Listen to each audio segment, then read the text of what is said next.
The first time I met Brittany, I was like, she's a little quiet. I don't know, but she seemed really nice.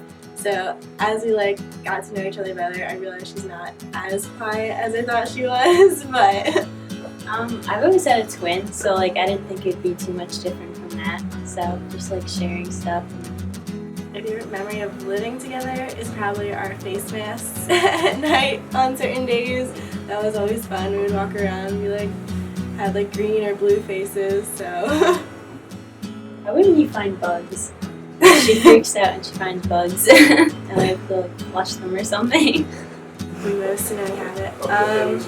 I guess I'd say just leaving drawers open, or just getting ready at the same time. Sometimes that can be annoying. Probably just getting used to schedules and meeting new people, because you're always together, so you don't really meet.